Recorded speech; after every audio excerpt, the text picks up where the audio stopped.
بسم اللہ الرحمن الرحیم۔ السلام علیکم ورحمۃ اللہ وبرکاتہ۔ حضرت عبداللہ بن عباس رضی اللہ تعالیٰ عنہما فرماتے ہیں کہ عبد القدیس کا وفد جب حضور صلی اللہ علیہ وآلہ وسلم کے پاس آیا تو آپ نے پوچھا کہ یہ کون سی قوم کے لوگ ہیں؟ انہوں نے کہا کہ یہ ربیہ خاندان کے لوگ ہیں۔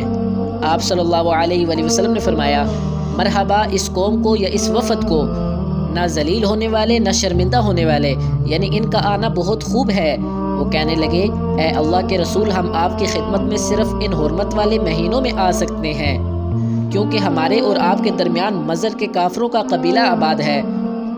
بس آپ ہم کو ایک ایسی قطعی بات بتلا دیجئے جس کی خبر ہم اپنے پچھلے لوگوں کو بھی کر دیں جو یہاں نہیں آئے، اور اس پر عمل درآمد کر کے ہم جنت میں داخل ہو جائیں۔ اور انہوں نے آپ سے اپنے برتنوں کے بارے میں بھی پوچھا۔ آپ صلی اللہ علیہ وآلہ وسلم نے ان کو 4 باتوں کا حکم اور 4 قسم کے برتنوں کو استعمال میں لانے سے منع فرمایا۔ ان کو حکم دیا کہ ایک اکیلے خدا پر ایمان لاؤ۔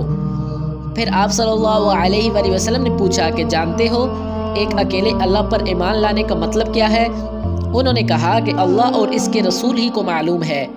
آپ نے فرمایا کہ اس بات کی گواہی دینا کہ اللہ کے سوا کوئی معبود نہیں، اور یہ حضرت محمد صلی اللہ علیہ وآلہ وسلم اس کے سچے رسول ہیں، اور نماز قائم کرنا اور زکوٰۃ ادا کرنا اور رمضان کے روزے رکھنا، اور مال غنیمت سے جو ملے اس کا 5واں حصہ مسلمانوں کے لیے بیت المال میں داخل کرنا، اور 4 برتنوں کے استعمال سے آپ صلی اللہ علیہ وآلہ وسلم نے ان کو منع فرمایا۔ سبز لاکھی مرتبان سے، اور کدو کے بنائے ہوئے برتن سے، لکڑی کے کھودے ہوئے برتن سے، اور روغنی برتن سے، اور فرمایا ان باتوں کو حفظ کر لو اور ان لوگوں کو بھی بتلا دو جو تم سے پیچھے ہیں اور یہاں نہیں آئے ہیں۔ حضرت عمر رضی اللہ تعالیٰ عنہ سے روایت ہے کہ حضور صلی اللہ علیہ وآلہ وسلم نے فرمایا، عمل نیت ہی سے صحیح ہوتے ہیں یا نیت ہی کے مطابق ان کو بدلہ ملتا ہے، اور ہر آدمی کو وہی ملے گا جو نیت کرے گا۔